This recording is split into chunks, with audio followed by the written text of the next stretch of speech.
Le corresponde ahora la intervención, la palabra, a una de nuestras invitadas en este congreso y también en la exposición que inauguraremos por la tarde, Ilustramundos, en el Pazo de Fonseca a las 7:30. Por supuesto, estáis todos invitados. Carme Soler Vendrell. Decir este nombre ya es decir mucho en el ámbito de la ilustración internacional. Por supuesto, es un nombre clave en la cultura catalana y es una de las ilustradoras que renovó, reformuló la ilustración en el contexto español. También una de las personas que, en primer lugar, le puso nombre a la ilustración que se hacía en el Estado español fuera del contexto ibérico. Creo que una persona valiente, una de las primeras que empezó a demostrar que un ilustrador también era autor, no solo porque fuera autora de sus propios textos en algunos casos, sino porque creó una marca de autora.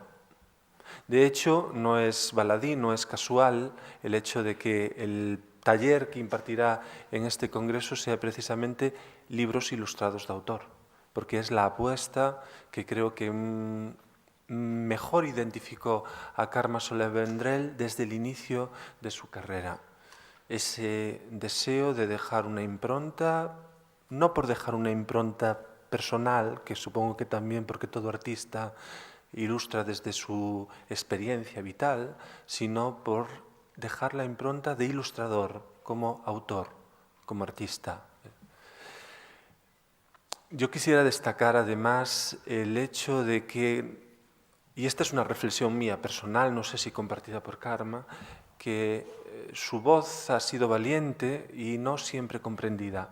Creo que incluso es una figura en algunos momentos silenciada, o al menos que yo he echado de menos mayor presencia de la obra de Carme Soler en algunos ámbitos, como por ejemplo un Premio Nacional de Ilustración, ¿no? Yo creo que sería absolutamente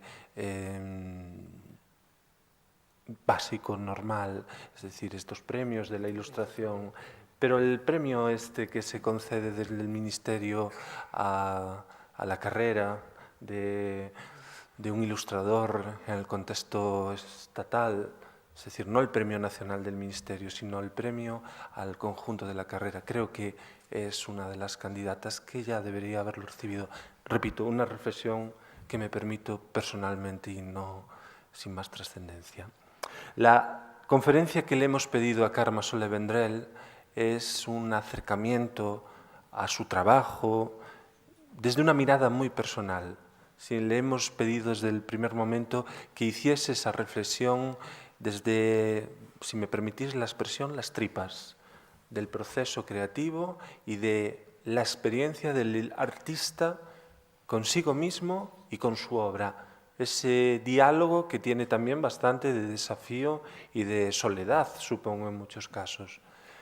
Entonces, a esa petición, a esa pregunta que nosotros le formulamos, Carme Soler respondió con un título que también creo que es muy ilustrativo de su obra. Es decir, que ancla muy bien una propuesta inicial que ella lanzó y que modificó, que cambió la forma de ilustrar, al menos en este pedazo de mundo. Ella nos envió el título de ponencia, de conferencia, Los niños del mar, que como veis es el título de una obra que estáis viendo en la pantalla y que marca un hito en la ilustración española. Tiene la palabra. Shikma es hola en lengua alabama, falada por los miembros da Reserva Alabama Coushatta, no sur de Texas, Estados Unidos, por 600 personas. Shikma. Buenos días. Bueno, me acerco un poco esto. Bueno, es para mí un placer y un honor estar aquí, participar en esta jornada o en este congreso que habla de la diversidad, pero también habla de los libros para niños y la ilustración. Creo que, aunque haya empezado con muchas broncas, pero tiene un futuro largo y feliz, espero, porque las personas que lo llevan son personas entregadas, con un pensamiento y con una dirección que para mí es muy, muy clara y muy importante. Yo creo que siempre las personas que nos dedicamos a hacer libros para niños, maestros, la gente que nos dedicamos a trabajos para niños, somos siempre gente entusiasta, generosa, y esto es algo que me he encontrado siempre que voy a lugares donde hay personas que se dedican al mundo de la infancia. Hay algo que nos une, que es esta especie de magia que nos dan los niños, ¿no? Que está en nosotros, pero que estos niños que tenemos alrededor o a los que nos dedicamos nos transmiten. Quisiera leer esto que es como un poco vuestro leitmotiv, ¿no? Lo leeré en galego, que creo que lo entiendo muy bien, estoy muy contenta de ver que entiendo el galego. Esto de tener varias lenguas detrás ayuda mucho a comprender las demás, ¿no? Y esto es una de las riquezas de las diversas culturas, en lugar de ser una limitación, como piensan otros. Campus Culturae é unha aposta da Universidade de Santiago de Compostela a prol das culturas do mundo, do entendemento multicultural e do fomento de diversidade e o pluralismo.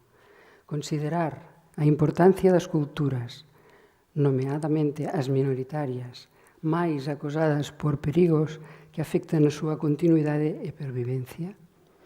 Este punto es el que realmente a mí me hace vibrar, porque creo que nuestras culturas, la galega y la catalana, y muchas culturas que son minoritarias, están realmente en peligro de extinción, aunque parezca que no sea así, porque una lengua es un pensamiento, y cuando una lengua desaparece un modo de pensar.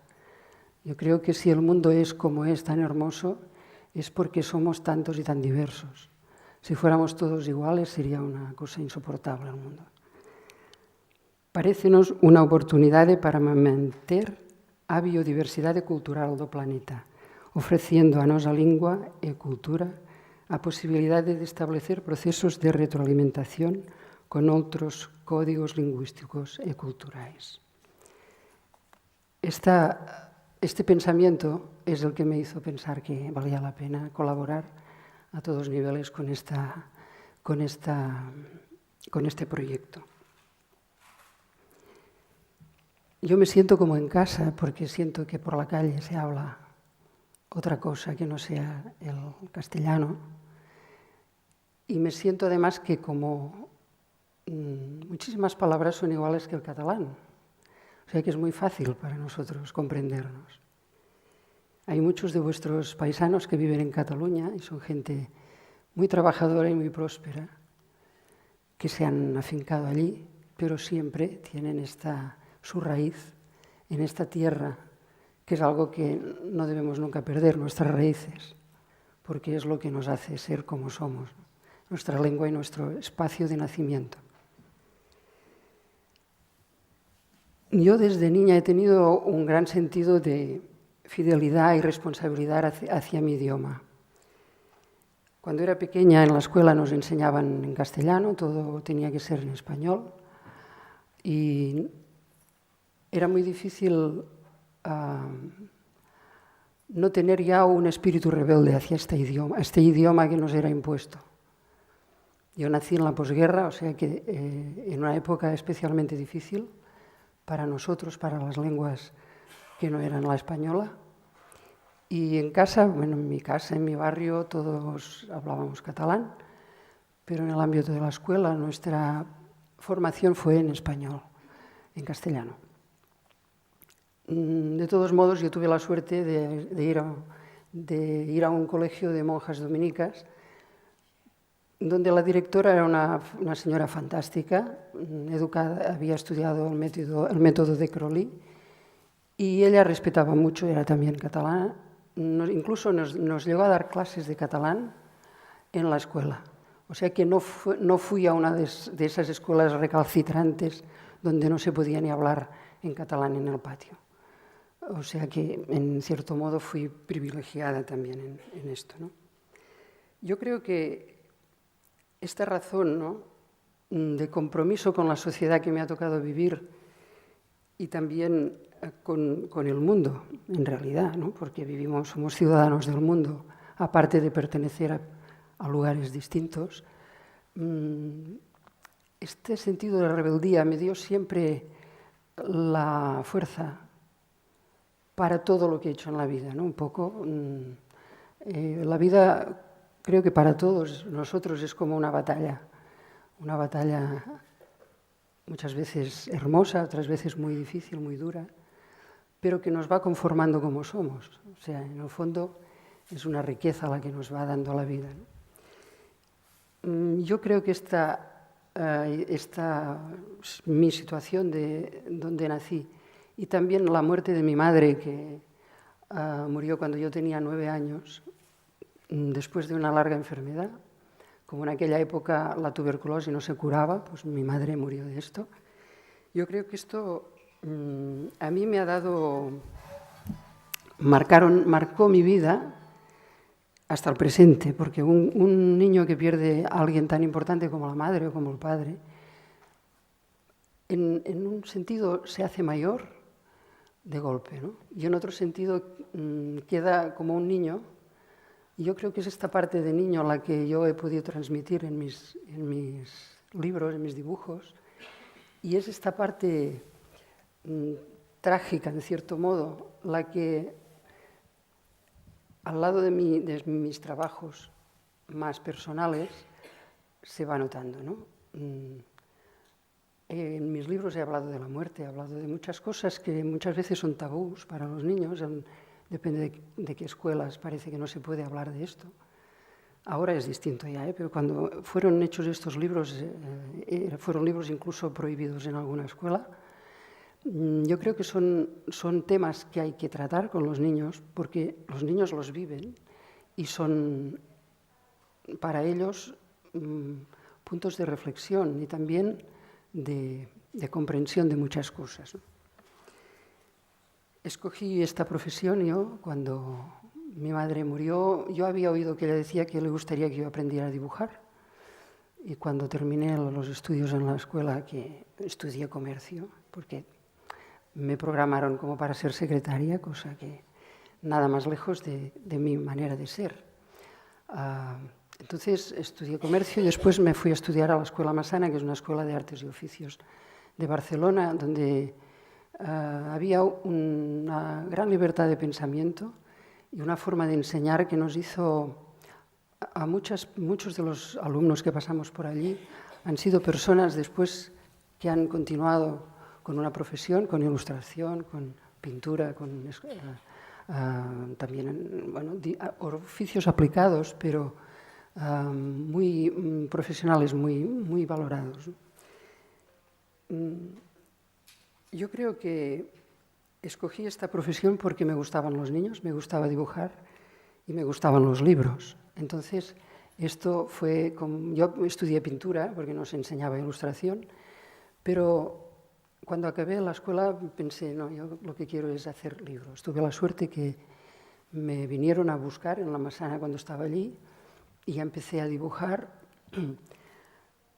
Curiosamente no sabía hacer nada, yo, o sea, sabía dibujar, pero cómo se construía un libro, incluso los primeros originales que hice los corté y me dijeron, no, es que usted tenía que dejar espacio para la sangre. Entonces, bueno, aprendí mi oficio trabajando.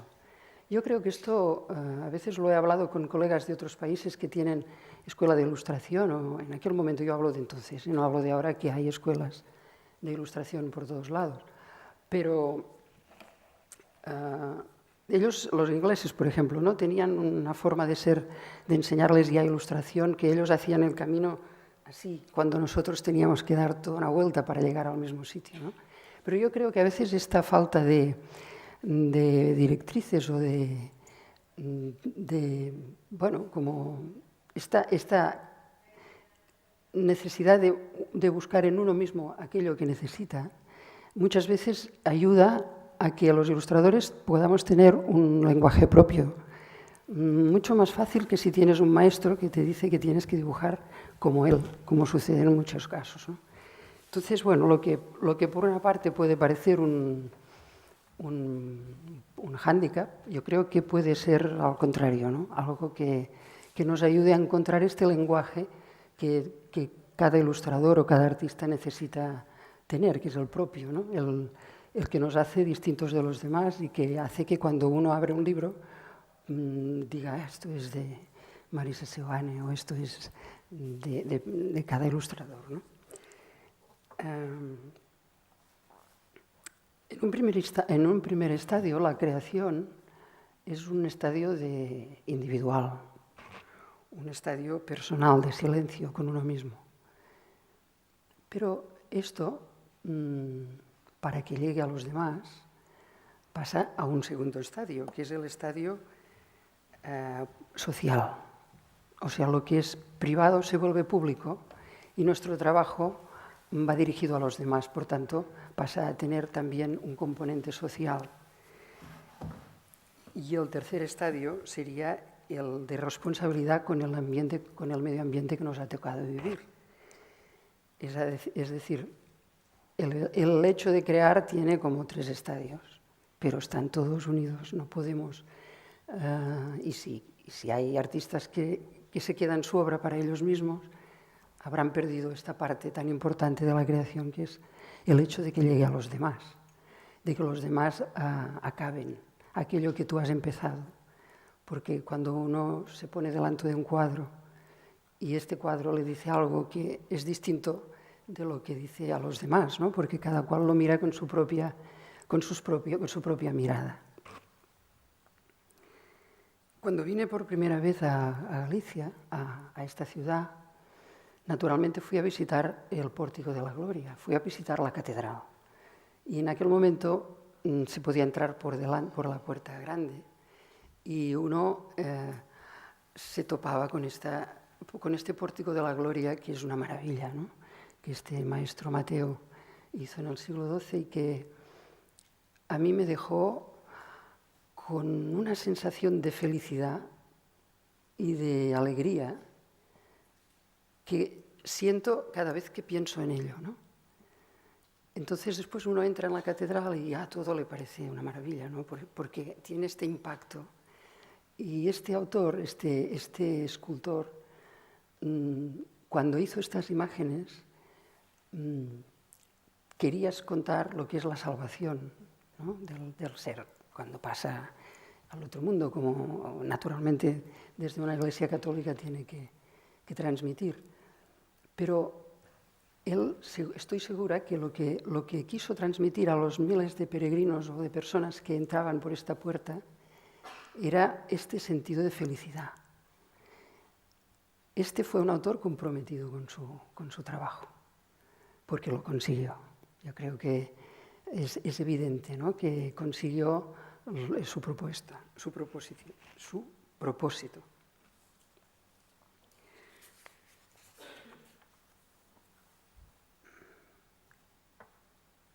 Yo creo que esto es lo que nosotros, los ilustradores, hacemos en los libros.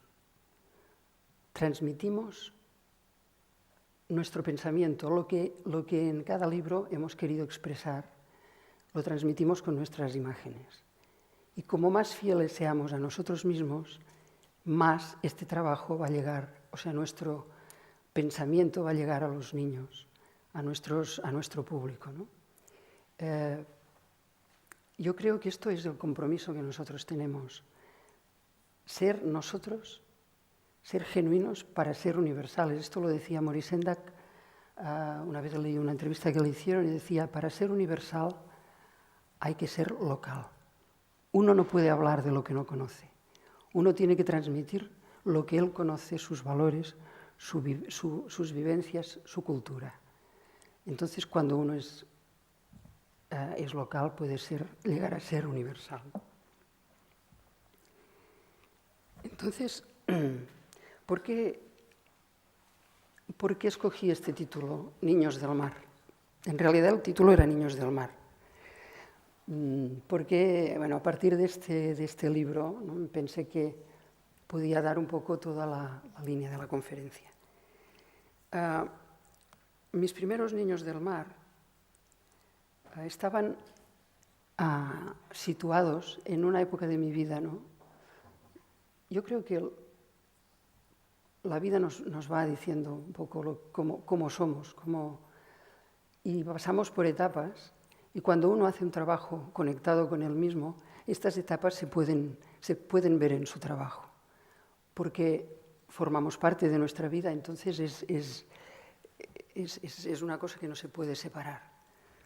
Entonces, los primeros libros eran libros que hablaban de emociones. Los primeros libros fueron una etapa de búsqueda de identidad, o sea, una búsqueda de mi lenguaje propio, ¿no? Tuve la suerte de hacer una colección de cuentos populares para la Galera en Barcelona, y que Eulalia Valer hizo unas adaptaciones muy buenas, y tuve la suerte de poder probar todo tipo de técnicas.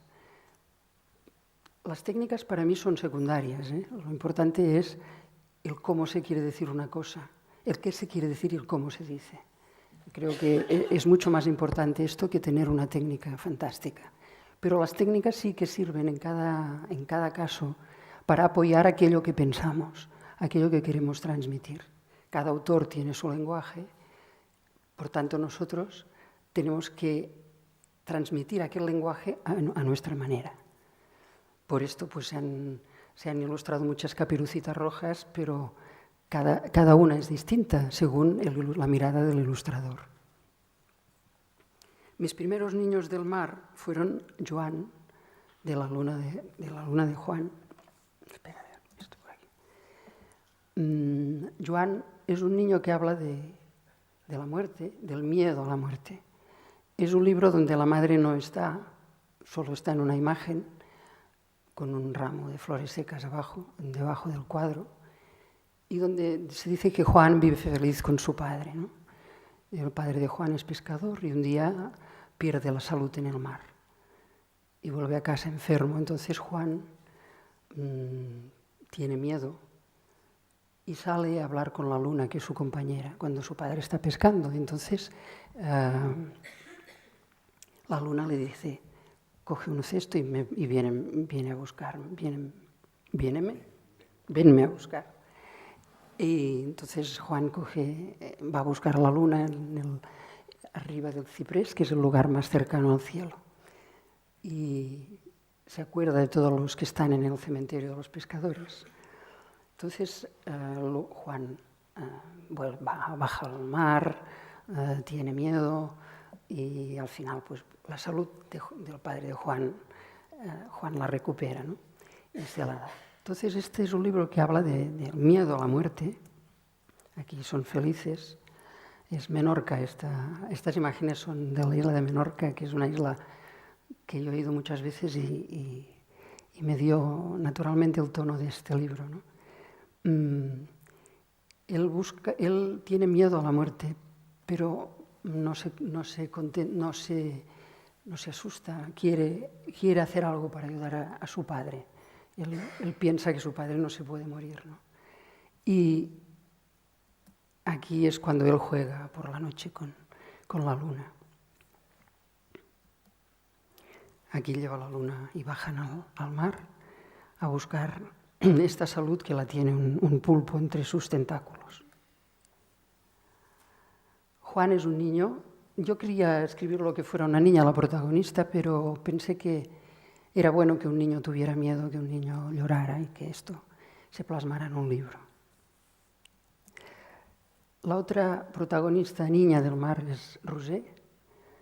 Es una niña que tiene unas trenzas muy bonitas y un día se las cortan. Y ella dice que ella las quería, yo las volía, quiere decir yo las quería. Este es un libro que es un poco mi historia, yo tenía unas trenzas que me gustaban mucho, pero cuando una vez mi padre nos dijo que si quería ir a la montaña con él me tenía que cortar las trenzas, tuve que decidir. Pero yo se ve que lloraba y decía, yo las quería. Esto mi prima me escribió esta historia que yo tenía escrita, pero ella le dio un sentido muy positivo, digamos, porque el pelo luego vuelve a crecer y la niña se conforma, digamos. Esto es ella, que tiene también a la luna por compañera. La luna es algo que yo creo que tiene una magia para todo el mundo, especialmente muchos niños tienen la luna como referencia mágica, ¿no? Aquí le han cortado las trenzas. Este es el uniforme que llevábamos en la escuela, el de verano. Y aquí es el día que muere la madre de Rosé, que es el recuerdo que yo tenía de las personas que vinieron a casa, ¿no? Y una cosa muy, muy fuerte que yo sentí aquellos días y que no me gustaba era un sentido de pena de las personas, ¿no? Con nosotros. Les dábamos lástima. Y yo sentía esto como algo muy doloroso también. A veces cuando una persona me dijo una vez, un sabio, creo que es, me dijo, la pena es fruto de una mala interpretación. Y me hizo pensar bastante, ¿no? Y me dijo, la compasión es otra cosa. Yo creo que en aquel momento debía sentir, quizás sentía, era compasión lo que tenía la gente, pero yo sentía esta cosa como de pena que me hizo sentir extraño, era un sentimiento extraño. Y aquí es cuando mi tía me peinaba por la mañana y mi hermana, como no tenía trenzas, se reía, porque duele, ¿no?, cuando te estiran el cabello. Este es uno de los libros que hablan de sociedad. Es un libro, un texto que cuando lo leí tuve muchas ganas de ilustrarlo, de Miquel Martí Pol, que era un poeta catalán muy popular. Y es un libro que habla de un señor, el señor M, no tiene ni nombre, y habla de la vida, a veces lo poco agradable que es para nosotros, ¿no? O lo poco que no tiene mucho sentido. Se dio cuenta el día del aniversario, de 10 años de su matrimonio, se levantó y estaba inquieto, ¿no? Y se dio cuenta de que, ¿qué he hecho yo en 10 años? ¿Sí? Un viaje al extranjero, he tenido 2 hijos, pero ¿esto qué es? Y entonces estuvo todo el día se fue a trabajar, hizo todo lo que debía como buen ciudadano, pero se dio cuenta de que esto no le aportaba mucho. Entonces él, cuando salió del trabajo, se encontró con un sombrero un día de lluvia y no estaba ni siquiera mojado. Entonces le pareció una señal importante y se lo puso y se hizo el firme propósito de no quitárselo nunca más. Entonces no es que él no hiciera las cosas como tenía que hacer, no. Él hacía lo mismo, era un ciudadano respetable, hacía lo mismo, pero sus problemas empezaron a ser graves, porque su mujer le decía, pero sácate el sombrero para dormir. En la fábrica le decían, pero ¿usted dónde va con sombrero? Aquí no se puede trabajar. Y un día le dijeron, si no se quita usted el sombrero, mañana no hace falta que vuelva. Entonces él salió triste y pensando que cómo es posible que a veces las personas tengan tan poca comprensión con los demás, ¿no? Y decidió que aunque se quitara el sombrero, para él alguna cosa había cambiado. Y entonces se encontró con la policía que le quitaron, los agentes de la autoridad que le quitaron el sombrero, pero realmente algo había cambiado en él. Es un libro que a mí me gustó especialmente ilustrar. Este es un libro que, aunque parezca que solo es así, que habla del firmamento, habla de la diversidad, justamente. La luna, la tierra y el sol se llama. Entonces, la luna está contenta, pero la tierra está triste. Y la luna le dice, ¿por qué estás tan triste, tierra? Y la tierra le dice, es que siempre estoy aquí, sola. Entonces la luna se pone a llorar y llega el sol y le dice, ¿qué hacen con estas caras tan largas? Y la luna le dice, es que la tierra está triste porque dice que está sola. Entonces el sol se pone a pensar y le dice, pues están desordenadas. El sol le dice, pues nos quedaremos a hacerle compañía. Y la luna y el sol le dan un beso y entonces la tierra se pone tan contenta que se pone a dar vueltas.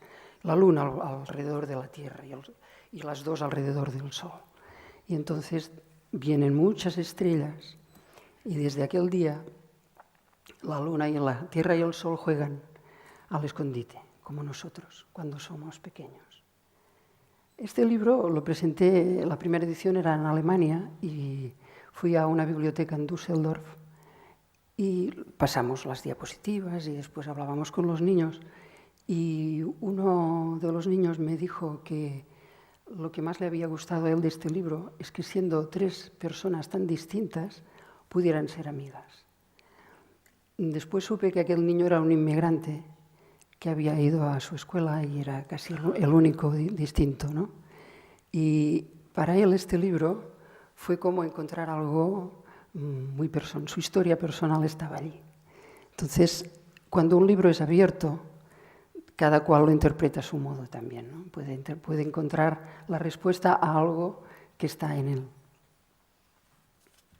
Después hicimos otros libros. Este es un cuento de Jaume Escala, con el que he colaborado muchas veces porque él es músico y es cantautor y es una persona que, al no venir de este mundo del libro infantil, tenía unas ideas muy particulares que, bueno, a mí me interesaban mucho y me ha permitido hacer libros muy en el sentido que a mí me gustaba. Esta es Magenta. Este dibujo lo hice para la Feria de Bolonia. Cuando cumplió 30 años, nos invitaron a algunos ilustradores de diversos países a hacer nuestro propio autorretrato. Nuestro jardín secreto se llamaba, ¿no? Entonces yo en este momento estaba muy perdida. Me costó mucho encontrar el qué, pero soy yo, con un vestido, esta soy yo, con un vestido de teatro, porque yo he hecho teatro muchos años de mi vida y es mi pasión, mi gran pasión. Y lleva un sol, pero este sol no luce, digamos. Vamos a buscar la luz, justamente. Y detrás están todos ahora me sale en italiano, en el bullo, en la oscuridad. Están todos mis personajes esperando a ver dónde tienen que ir, ¿no? Este libro...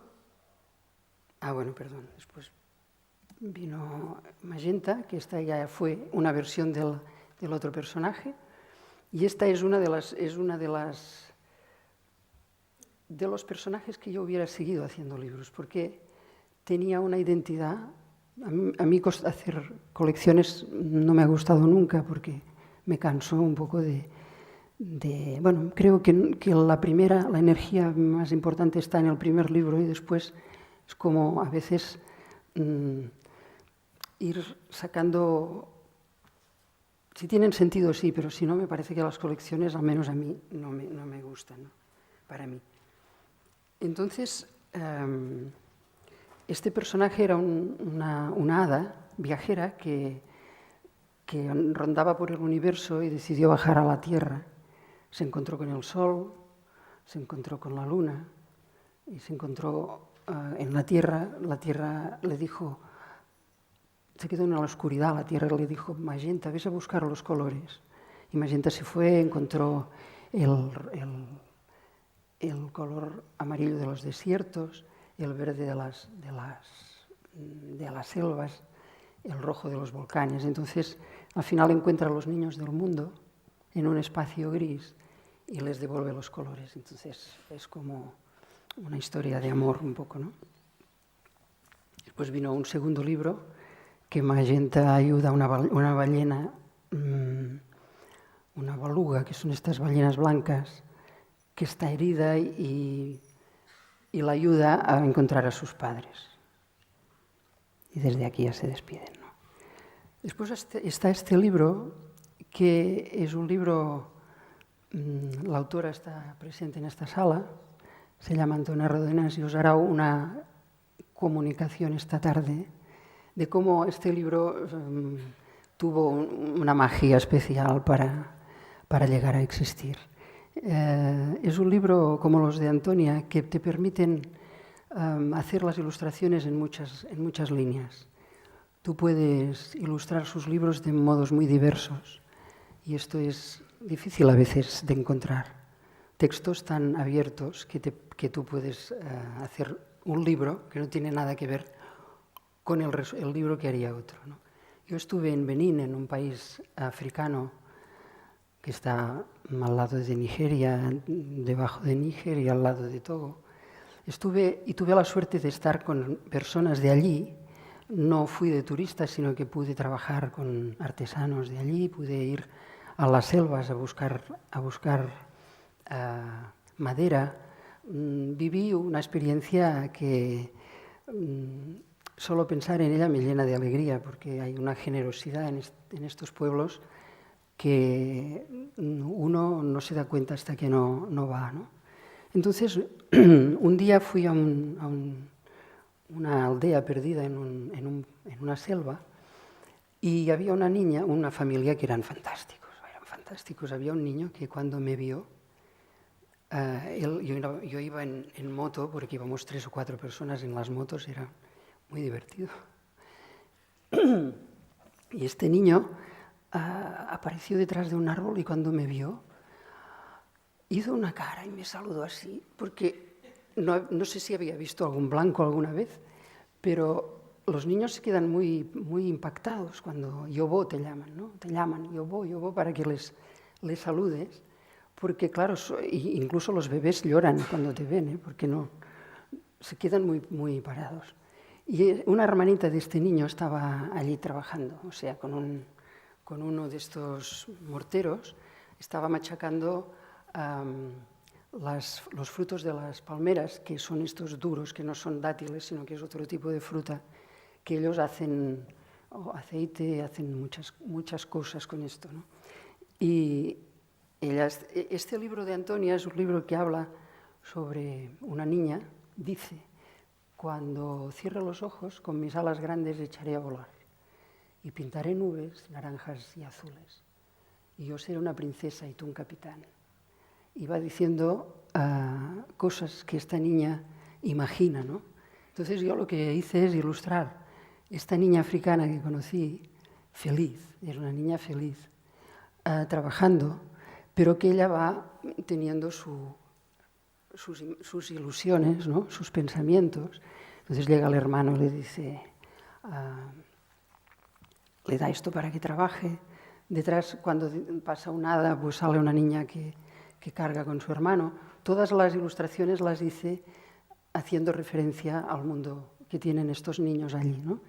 Y después la parte de atrás de la ilustración la hice dibujada a lápiz para cambiarla, o sea, hacer un tratamiento distinto a lo que era la realidad.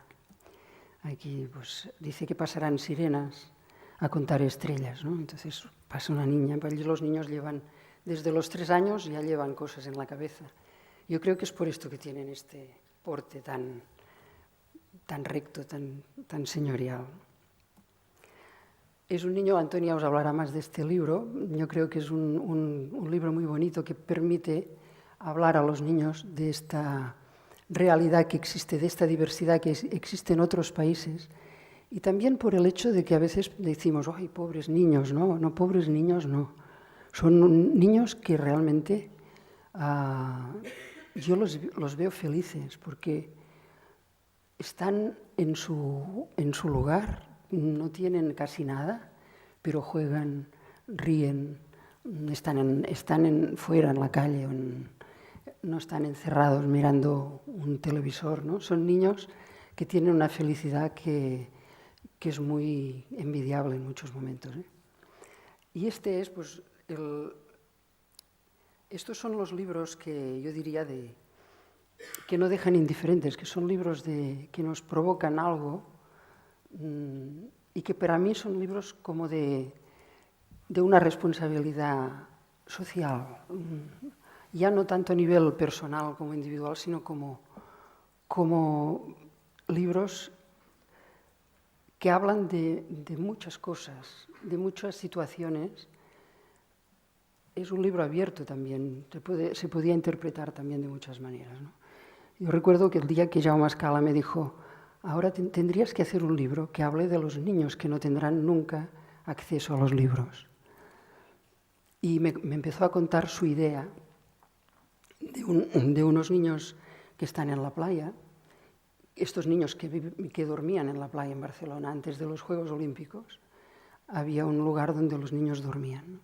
Entonces, dice, tendrías que hablar de los niños del mar. Y empezamos a crear este libro, donde están los niños en la playa y llega un señor y les dice, ¿quieres que te hable de cuentos? Y el niño le pregunta, ¿qué son cuentos? Y el hombre le empieza a contar pues, una princesa que dormía, y él va haciendo el paralelismo con su propia vida, ¿no? Aquí dice un dragón de 7 cabezas y él dice, ya lo conozco. Entonces es la policía que está cogiendo a sus hermanos, habla de un castillo encantado y él dice, en un castillo de rejas mi hermano. Va tocando todos los temas más duros y con los que los niños muchas veces se encuentran en una realidad, ¿no? Y yo recuerdo este libro y al final del libro tiran el libro al fuego porque el fuego se apaga. Entonces este fue un libro que lo presentamos se hizo la primera edición en francés, lo presentamos en el Centro Pompidou con una exposición que estuvo 2 meses y la gente nos decía, pero quemar un libro.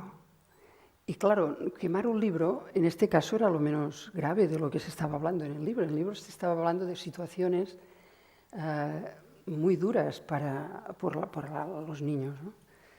Y también fui a Montreuil, que es una feria del libro, me invitaron a hacer un encuentro con niños y había tres diferentes escuelas. Una escuela, porque en París los niños van muy cerca de su barrio, bueno, esto pasa en muchos sitios, pero entonces había barrios más ricos, barrios más pobres, y después había una escuela que era una clase de niños, de estos niños desestructurados, ¿no? Que había niños pequeños, niños más mayores, o sea, una clase muy compleja. Entonces teníamos una chimenea encendida detrás, un sitio muy agradable con una especie de... Las sillas estaban puestas como en un teatro así griego, muy recogido pero muy bonito, ¿no?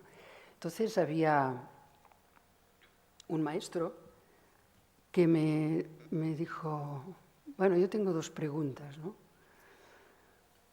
Y dice, ¿qué significa esta mujer? No he llevado la imagen, pero porque son grandes y para escanearlas era un problema.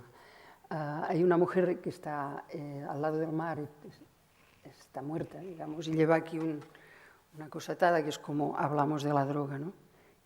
Pero decía, y una princesa que durmió 100 años.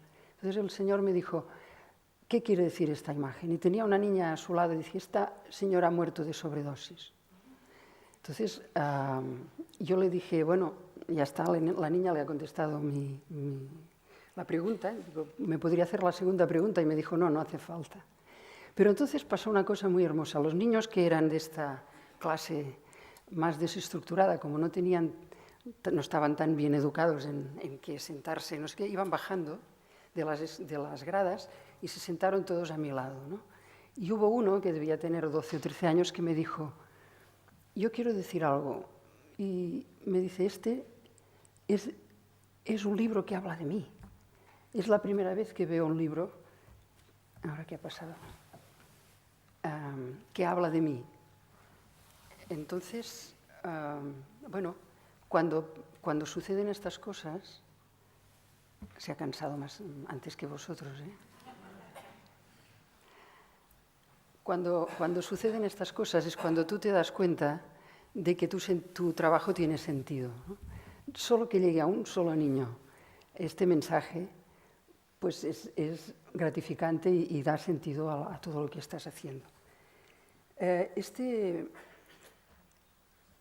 libro me hizo pensar también en los derechos de los niños, en los libros y en los derechos de los niños cuando estaba preparando esta conferencia. Y me di cuenta que este es un libro que habla de los niños de la calle, que hay niños de la calle en muchos países, ¿no? Pero no habla solo de los niños de la calle. Los niños del mar para mí son también estos cientos de niños, o miles o millones de niños, que cuando salen de sus escuelas se van y se paran delante del televisor y se pasan la tarde mirando películas o lo que sea, o jugando con videojuegos. Y que ya por comodidad de sus padres o porque sus padres no pueden estar con ellos y ocuparse de ellos en estas horas, ¿no?, que hay entre el ir a la cama y el dormir, y el trabajar en la escuela. Yo creo que estos niños también son niños del mar, porque les falta como una especie, o sea, lo más esencial, que es la atención de los mayores, el derecho a tener su propio pensamiento. Hace poco leí una entrevista a un científico que hablaba de lo grave que ya se está viendo ahora, no solo el tema de la adicción de los niños por estas cosas, sino porque estas máquinas de jugar van directamente, los juegos van directamente a la parte ¿cómo os digo yo?, del cerebro, pero aquí detrás, ¿no? No el cerebro propiamente. Cuando ellos están jugando con estas máquinas, la actividad está en esta parte del cerebro, no en el cerebelo propiamente, sino en la parte trasera, como la parte que le llaman del reptil, ¿no? Y en cambio se atrofia la parte del pensamiento, que está aquí delante. Casi no funciona cuando los niños están jugando a esto. Entonces, claro, es un poco, yo no lo digo yo, pero esto es, yo creo que está bien, que les da también una capacidad de reacción rápida, habrá algo positivo, supongo, ¿no? Pero el hecho de que muchas veces esto implica que no tengan un espacio para mirar libros, un espacio para estar con ellos mismos, con su propio ser, con sus padres, con sus hermanos, leyendo un libro. Cuando se priva a los niños también del acceso a los libros, o que si tienen acceso es solo para que les digan tenéis que leer este libro en la escuela y lo que pasa es que el libro es una pesadilla en lugar de ser un placer. Para mí estos también son niños del mar y bueno, creo que quizá es una cosa para debatir, pero si no es como un toque de alerta, creo que tenemos una responsabilidad en estos temas también. Quizá serán niños más manipulables, menos autónomos, no lo sé, pero me da miedo a mí. Es como si fuera algo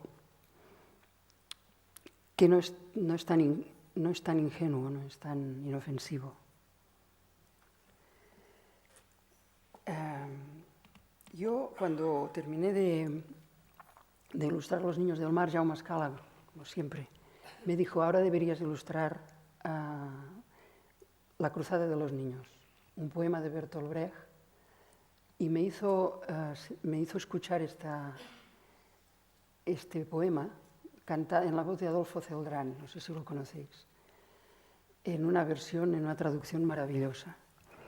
Y es un libro es un poema que es como un ritmo, tiene un ritmo, ¿no? Y para mí es un alegato contra la guerra que tiene la fuerza de una bomba. Porque habla de unos niños que salieron en cruzada en Polonia en el año 39.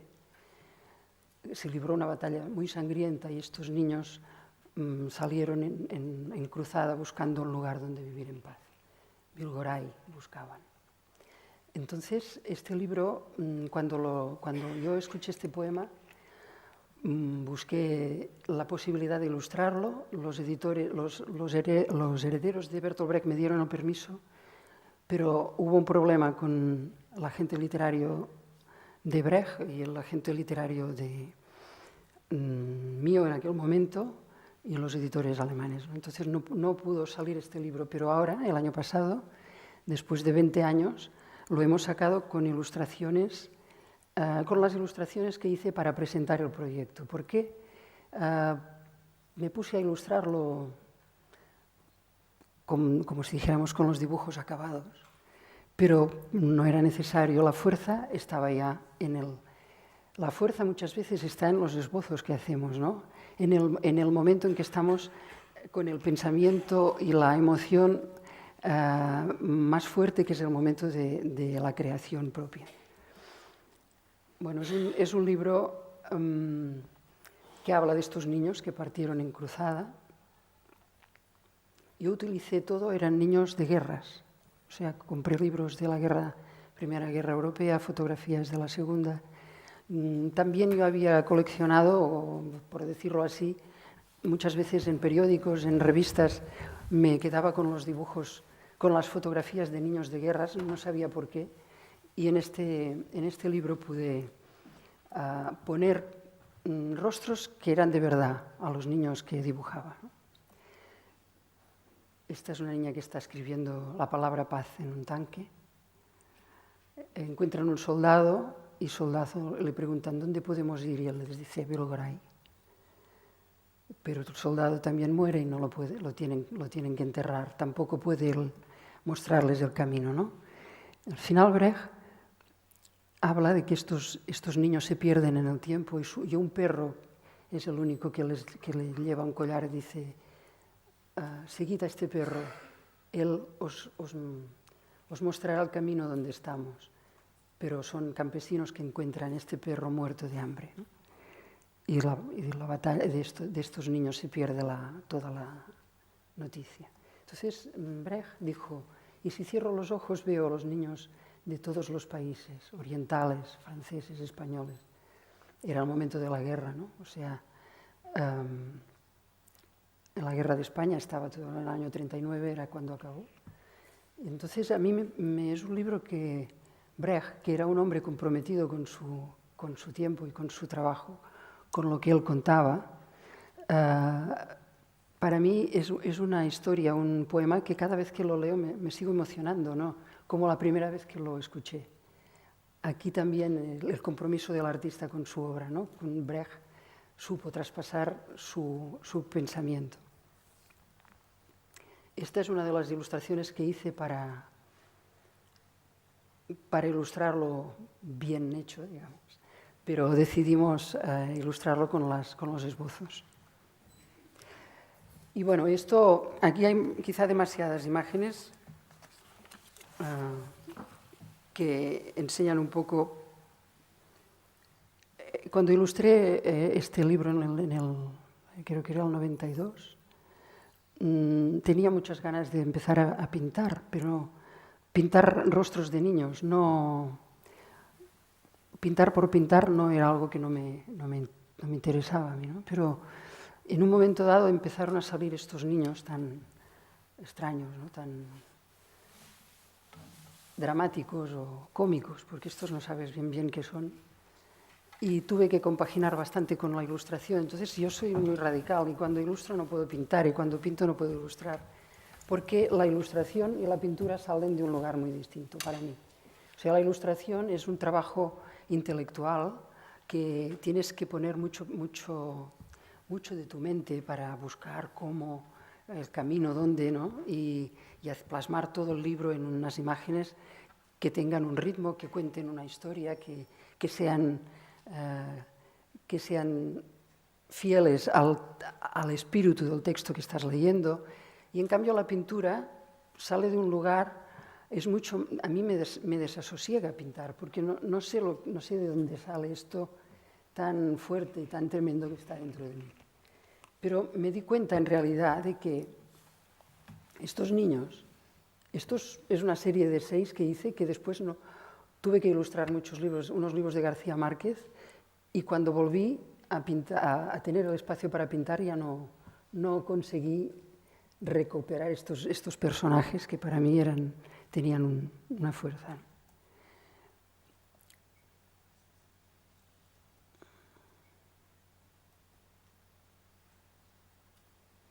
Después estos son niños que ilustré, que pinté paralelamente a los niños del mar.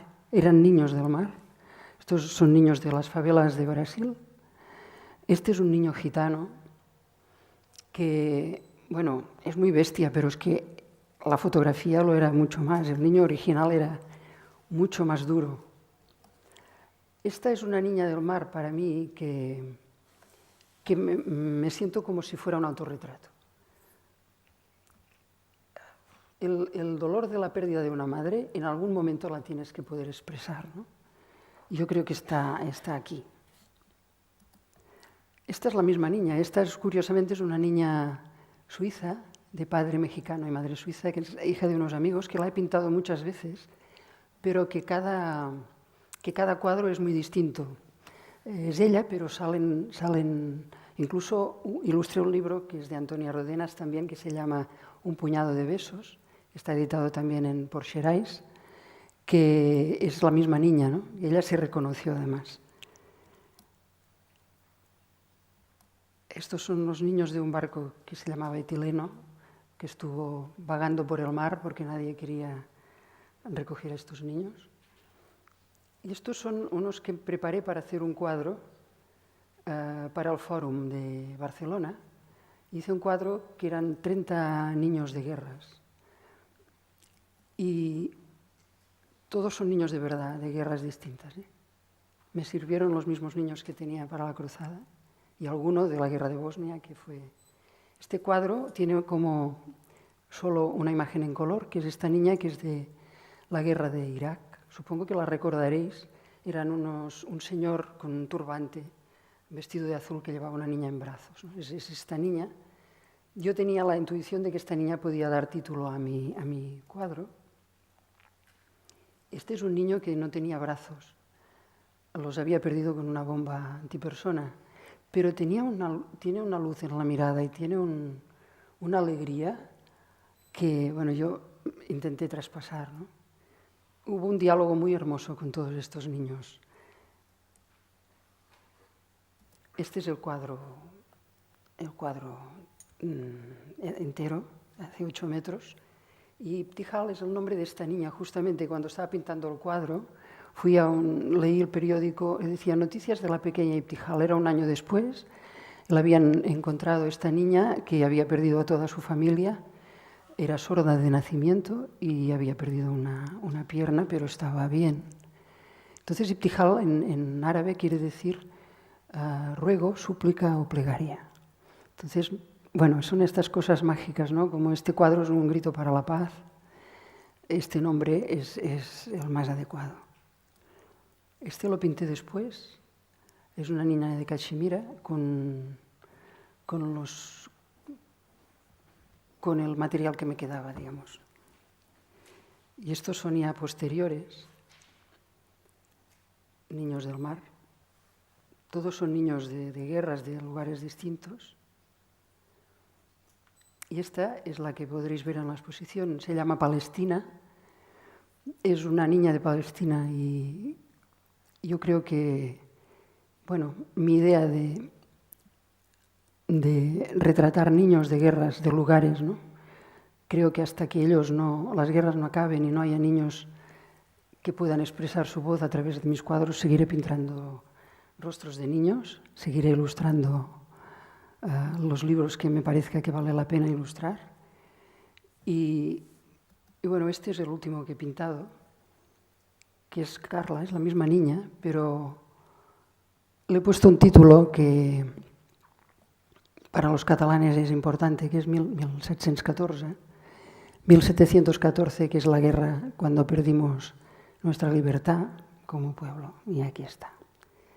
Yo creo que siempre he trabajado a fondo, no he podido hacer nada a medias, es algo que no es superior a mí ya me gustaría a veces ser un poco menos responsable, pero bueno, no tengo escapatoria. Yo creo que esto está en mi carta natal, tengo Plutón y el Sol conjuntos en Leo, y bueno, ya me viene de nacimiento, o sea que uno tiene que ser fiel a sí mismo, ¿no?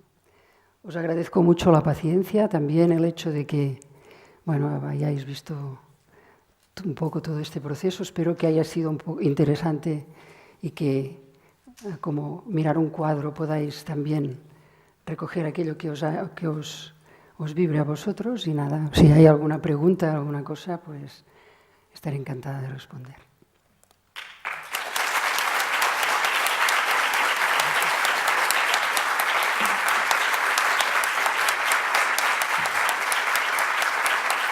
Muchas gracias. Lo que me ha impresionado muchísimo es esta voluntad de investigación que persiste en ti. Yo diría una cosa, revisando un poco dibujos hace unos años, de repente me encontré que en Cataluña había muchísimos ilustradores e ilustradoras, creo que más ilustradoras, que imitaban a Carme, y la única que no lo hacía eras tú. Entonces, bueno, a mí eso me parece formidable, ¿no? Porque es muy fácil, ¿no? Es decir, contentarse con, una vez que uno ya tiene un nombre, ya tiene un estilo, seguir haciendo lo mismo, ¿no? Y entonces ver cómo sigues investigando, magnífico. Yo después de La Luna de Juan tuve esta tentación porque fue mi libro más celebrado, digamos, y los editores, me abrió mucho. Yo trabajaba para algunos editores en Europa, pero querían que trabajara que los libros que hiciera a partir de entonces fueran como La Luna de Juan, y para mí era un final de etapa, era imposible, porque no es un tema solo de intención de buscar, es que es muy aburrido. Tú copiarte a ti mismo o seguir haciendo lo mismo es insoportable, o sea, no te aguantas ni ti. O sea, yo veo que, por ejemplo, si alguien estudia un poco algún día mi trabajo, se darán cuenta de las etapas en las que estoy perdida. O sea, tú te pierdes también y necesitas a veces una ruptura para poder hacer algo mejor, para poder buscar otra vez el camino donde tienes que estar, ¿no? Porque esta profesión, como muy bien sabréis muchos de aquí, pues para poder vivir de esto hay que trabajar mucho, mucho, y en este país mucho más. Entonces, hay momentos en que no te da tiempo a investigar, a buscar, a romper con lo que hacías, ¿no? Y se nota. Y bueno, a veces la ruptura viene porque te operan de una cosa y estás 3 meses sin dibujar y haces el salto. A mí me pasó pues con Pedro Isurroble, con estos libros, que fue después de una operación quirúrgica que me dio el tiempo para romper con lo que estaba, ya para mí era como un lastre, ¿no? Y en otras ocasiones me ha pasado lo mismo, una separación, la vida te marca, y esto, pues lo que decía antes, a veces es muy positivo, ¿no? Es una suerte. En esta serie de los niños, que son niños del mar, pero son niños de la guerra, de las guerras, de la voracidad inmensa de la guerra, destrozando vidas y sobre todo las más inocentes. Yo he visto, por ejemplo, que tú bebes mucho de fuentes como periódicos, ¿no? Fotos que llegan a ti a través del periódico, incluso hay una exposición tuya montada sobre páginas de periódico que adquieren una nueva dimensión, y me parece que en tu obra ese juego con los soportes también es importante, ¿no? Experimentar con el soporte que dice algo más. Claro, ahí es la ilustradora, ¿no? Digamos, la parte de ilustrar algo, una noticia, pero encima de la misma noticia intervienes pintando encima de la noticia para que esta noticia coja el relieve que para ti es, ¿no? Porque siempre son noticias que a mí me han impactado, me han impresionado, y he tenido ganas de ilustrarlas en el mismo soporte. Entonces, esto es una exposición, la hicimos en el Colegio de Periodistas de Barcelona, y bueno, creo que tiene su interés. ¿Cuál es la que más le llena? Ha trabajado en el teatro, creando escenografías, ahora en pintura. ¿Cuál es la que más le llena como creadora, como autora? A mí me llenan todas, porque si no, no lo podría hacer. O sea, yo en cada momento lo que no puedo es, por ejemplo, compaginar. Si estoy dando clases, a veces he hecho clases de 3 meses, no puedo hacer nada más. Si pinto, no puedo ilustrar. Si ilustro, no puedo pintar. O sea, son compartimentos que no puedo usar a la misma vez, ¿no? Pero el teatro, por ejemplo, como yo nací en una familia de teatro, tengo muchas personas de mi familia que son profesionales ahora, pero nosotros hacíamos teatro en un teatro amateur, en un centro en mi barrio, ¿no? Entonces también allí yo aprendí varias cosas. Una, que en mi vida no era en mi casa, mi familia, sino que mi familia era una familia que vivía en la sociedad de nuestro barrio, ¿no? Eran gente que era activa y yo siempre he entendido la vida así, no he entendido nunca que mi familia y mi vida, ¿no? Formo parte de una familia grande y el teatro, yo me eduqué estéticamente y culturalmente con el teatro más que con los libros, porque en casa había libros, pero íbamos al teatro cada domingo, mis padres, mi madre no porque estaba enferma, pero mis padres, mi padre, mis tíos, mis abuelos, todo el mundo participaba en el teatro. Yo misma, cuando tenía meses, ya fui Niño Jesús en los Pastorets, que son unas representaciones de Navidad. O sea, y ahora lo que me pasa con el teatro, claro, escenografías y vestuario, es donde soy más creativa en este momento, ¿no? Porque es, primero, que no trabajo sola, puedo compartir con otras personas y después que junto mi parte gráfica o mi parte estética con mi parte de conocer el teatro desde dentro. Por tanto, hay cosas que no me pasaría como a Bufilles, sí, que hizo un teatro nacional en Barcelona, que tienen que hablar con micro y que hay sitios que son muertos. O sea, este señor no debía ir nunca al teatro para hacer un teatro así, ¿no? O sea, yo puedo hacer cosas para teatro desde el teatro. Entonces esto me estimula muchísimo a crear y tengo mucha capacidad. Yo misma me sorprendo cómo puedo, ¿no? Incluso en momentos determinados haces cosas que no sabes que las sabías hacer, ¿no? Como títeres, como... Y es fantástico, es una vena que me gusta mucho esta. Como ilustradora, que veo que hay un problema muy grande, un ilustrador tiene que tener vivencias, cosas que contar, conocer... Bueno, no es un problema, es la vida. No, el problema no es ese, sino el siguiente. El hecho de que tener que trabajar mucho Sí. puede también derivar en estar mucho tiempo solo en casa, sí, delante de una hoja de papel, delante de... Y quería saber cómo lleva usted eso, el tema de la soledad. A mí me gusta, o sea, yo lo necesito. O sea, el hecho de tener este espacio es que no se puede hacer de otro modo. O sea, si tú tienes... Yo, por ejemplo, mi hija mayor también ilustra, es buena, María Espluga se llama, y una época que vivió en mi casa era terrible porque hacíamos una cosa y nos la íbamos a enseñar enseguida, a ver qué le parecía al otro. Y esto no nos dimos cuenta de que nos teníamos que poner coto, decir, no, hasta a la hora de comer aquí no se habla. Porque es muy importante, ya está, ¿no? Es muy importante que este espacio de soledad para poder hacer algo realmente conectado contigo mismo. Y es lo bonito de la profesión. Cuando tú, por ejemplo, tienes un texto, ¿no? Yo me acuerdo cuando ilustré La luz es como el agua de García Márquez, que es un texto complicado, porque en las 3 primeras líneas ya te ha dicho casi toda la historia, o sea, y después tienes que ilustrar todo lo que queda. Yo lo que hice fue ilustrar los pasos que él no cuenta. Lo que él no cuenta es lo que yo puse en las imágenes, ¿no? Pero para llegar a esto, pasas un proceso que ves a la gente por la calle y estás con esto en la cabeza. O sea, cuando ilustras algo, dices, mira, esto lo he dibujado ayer, por ejemplo, ¿no? O sea, que estás metido en tu mundo y, por ejemplo, me acuerdo que La luz es como el agua, yo no sabía cómo quería hacer personajes que fueran como... Porque es un libro que él escribió para Colombia, para sus hijos. Y lo único que ha escrito para niños, ¿no? Y entonces yo quería que fueran niños colombianos y empecé a trabajar pues, con fotos también de niños de Colombia, ¿no? Y después me dijo que se parecían a sus hijos, esto fue casual. Pero yo cogí el clic paseando por un parque en una hora que el sol se ponía.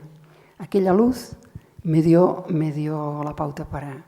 Otras veces era el vestido que lleva una persona, otras era alguien que ves por la calle, ¿no? Pero cuando tú estás dentro de este texto, es tu vida. No, y esto es fantástico, es lo más bonito. Después cuando lo dibujas ya es más técnico, ya es otro proceso, pero el proceso de pensar es lo más bonito que tiene esta profesión, al menos para mí. García Márquez me dedicó este cuento en el libro donde yo tenía en los cuentos peregrinos y puso escrito para que Carme lo hiciera ver. Sintetizó exactamente lo que es nuestro trabajo. O sea, nosotros lo hacemos ver. Es tan hermosa esta frase, ¿no? Que dices, es así. La persona que lee un cuento se la imagina a su modo. Hay mucha gente que no imagina imágenes. Mi problema es al revés, que a veces imaginas tantas que una vez Mordillo me dijo, Guillermo Mordillo, no sé si sabéis quién es, ¿no? Me dijo que no podía leer, porque en cada línea veía una imagen y no era capaz de avanzar en el libro, ¿no? Yo no he llegado a tanto por fortuna, porque si no sería terrible, pero sí que nosotros somos gente que vemos las cosas con imágenes o tenemos el espacio mental construido más gráficamente, ¿no? No sé si he contestado a tu pregunta. La soledad es buena, es bonita la soledad, se necesita también. Una cosilla más. Si alguien quiere... Por el tema de la unión entre ilustradores a la hora de ilustrar, yo he tenido esa experiencia porque mi novia es ilustradora y tengo la suerte y la desgracia de eso. Y que comparamos lo que hacemos y muchas veces coincidimos en el mismo papel. Estamos haciendo... ¿Y qué opinión tiene de eso? Porque realmente muchas editoriales nos han dicho que era una cosa un poco difícil de... Yo creo que si vosotros os entendéis y os compenetráis es fantástico. ¿Por qué no? Es sumar, sumáis. Esto siempre que no... que sea una cosa coherente, sí, que no sea decorativa, digamos, ¿no? Porque para mí hay el libro de autor, que es un libro que es un libro que habla desde dentro, y después hay estos libros que son bonitos, pero que se quedan... Vosotros, si sois capaces de unir vuestras dos personas internas, podéis hacer algo incluso mejor, ¿por qué no? Yo con mi hija María nos entendemos mucho a este nivel y hemos hecho alguna cosa juntas, por ejemplo, las cosas de teatro, y es una suma de su manera y de la mía, ¿no? Sí, exacto, sale distinto, pero es bueno igual, ¿no? La figura del editor, la convergencia entre el autor, el ilustrador y el editor, esa magia que se crea, ¿cómo la has vivido tú en tu trayectoria profesional? Es decir, es complicado porque soy editora, entonces... Ha habido un poco de todo, ¿no? Pero yo reivindico al editor que tiene criterio, no que no lo impone, ¿eh? No, yo estoy de acuerdo contigo. Pero que tiene criterio, porque a veces es igual lo que hagas, ya está bien. Yo creo que muchas veces el editor puede ayudar a que la obra sea mejor, siempre con el respeto a la creación, porque si no, coartarían, ¿no? Por ejemplo, hay editoriales, no de aquí, de otros países, que ostras, te indican todo lo que tienes que hacer, y esto es la muerte, esto es insoportable, no se puede trabajar así. Pero un editor que tenga criterio, a la hora también de la exigencia de calidad en las cosas, a mí me parece que es muy bueno. Incluso, ¿cómo ves que el autor se interrelacione con el ilustrador? Porque, bueno, yo, conversaciones con otros editores, me han dicho, tú estás loca, ¿qué haces? Como que os ponéis los tres a hablar sobre el proceso productivo del libro e incluso del maquetador para que todo llegue a sumar, ¿no? El que tú decías, la suma de todo no es 1 más 1, sino son igual a 3. Yo ahora mismo, a veces, comentándolo con compañeros, me dicen, no hagas eso, es peligrosísimo. Y entonces, para mí no sé cómo lo ves tú desde tu parte de ilustradora, que has estado trabajando con grandes autores, y cómo lo ves con otros editores, es decir, tu trayectoria profesional. Yo no he tenido problema con los autores. Siempre muchas veces he tenido la suerte de poderlos conocer y mostrarles antes mi proyecto pero siempre han estado muy contentos de me acuerdo Pere Caldés, que hice este cepillo, que es un libro muy, muy bonito, ¿no? Que cuando le mostré los esbozos me dijo, sí, ya podría salir así, porque él estaba muy de acuerdo con mi criterio, con el resultado, ¿no?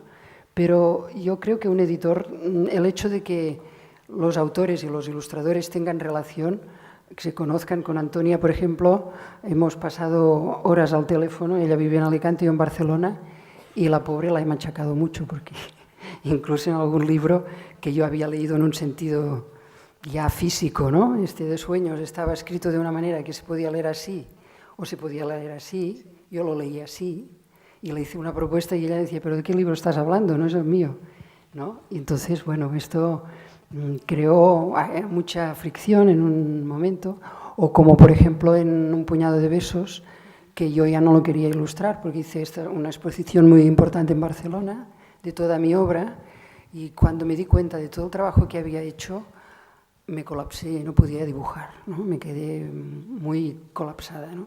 Y entonces tenía que ilustrar este libro, Un puñado de besos, y yo pensar que tenía que dibujar una guardería, la maestra, los niños, la pizarra, las mesas, es que era algo que no podía soportar, ¿no?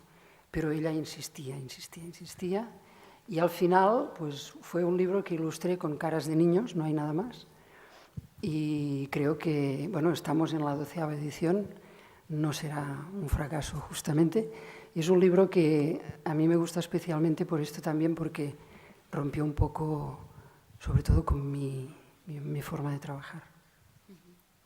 Bueno, yo que soy catalana, es decir, y me honra que estés aquí porque yo vivo ahora entre Barcelona y Coruña, te digo que me he educado con tus libros porque soy un pelín jovencita y la verdad es que estoy agradecidísima que hayas venido a vernos. Muchas gracias. Gracias. Esto es de las cosas mejores que tenemos los ilustradores, ¿no? Cuando he tenido experiencias fantásticas de personas que tienen 30 años, 20, 40 también, que dicen, oh, tú eres la que había ilustrado mi libro de infancia, ¿no?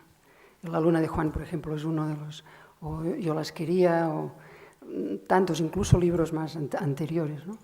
Y esto da sentido a esta profesión, que es lo que yo decía antes. A veces la soledad, si no tienes el feedback, ¿no?, del público, es un poco, no sabes qué pasa. Pero cuando tú te das cuenta de cómo tu trabajo ha llegado a ser algo tan importante para muchos niños, da sentido. Carmen, buenos días. Buenos días. Dos preguntas atrás respondiste parte de mi inquietud, pero fundamentalmente quería acotar hacia lo que tiene que ver con una función didáctica en este caso, ¿no? Y más un poco como una pregunta, por así decirlo, que te podría ser un aprendiz en torno a qué ritual, qué tipo de metodología, digamos, creativa, cómo se incuba en relación con lo que es propiamente el proceso de ilustración, este ritual creativo. Es decir, hay una especie de modelo, una especie de ejercicio, una especie de ritual que se repite, que coincide, a pesar de que hay variaciones, por supuesto, en estilísticas, técnicas también, ¿no? Pero hay algo que subyace que creemos que es lo que más o menos viene siendo la impronta que te genera la posibilidad de hacer lo que haces, ¿no? Sí. Entonces, es un poco Yo creo que sí, que cada cual tiene su manera de ponerse delante del trabajo, ¿no? Y para mí ha sido, sí, siempre más o menos un mismo. Al principio iba muy perdida y dibujaba cada dibujo por él mismo, ¿no? Pero me daba cuenta que al final del libro a lo mejor no tenía mucho que ver con el principio. Entonces me construí una metodología para ver todo el libro. Esto lo trataremos en los talleres que haremos esta tarde y mañana y estos 2 días próximos. Cómo construyo yo mi forma de empezar a trabajar, porque si no... pero sí que sobre todo lo más importante es el texto. El texto o la idea, porque a veces se parte de una idea, como estos libros con Jaume Escala, ¿no?, que la mayoría han sido a partir de una idea. Es entrar y hacerte tuyo el texto que estás tratando de ilustrar. Es lo más importante. Entonces buscar cómo lo vas a ilustrar, con qué colores, con qué técnica, porque la técnica está al servicio de tu idea, no al revés. Porque muchas veces nos perdemos con la técnica, ¿no? Y la técnica llega un momento que se te come a ti. Tú conoces tan bien la técnica que las soluciones ya las vas haciendo fácilmente, porque es lo que sabes, ¿no? Y esto te acaba comiendo la creatividad. O sea, es una lucha también contigo mismo, ¿no? Pero el proceso, para mí, lo más importante es tener el texto, el espíritu, lo que el autor ha querido contar y el cómo lo ha contado, porque también es muy distinto la manera de contar las cosas, que tú seas fiel a esto, pero con tu manera propia. Entonces, esto es el punto de partida. Para mí el primero es el texto. Ponemos punto final. La verdad, yo quiero agradecer en nombre de Irene y mío, que hemos estado estos meses trabajando contigo, el placer y el privilegio de encontrarte, no solo como autora grande, sino como gran persona. En este mundo de la cultura que está repleto de gente falsa y mezquina, a pesar de hacer cultura, hay gente falsa y mezquina. Es un privilegio encontrar una persona de verdad como tú. Gracias.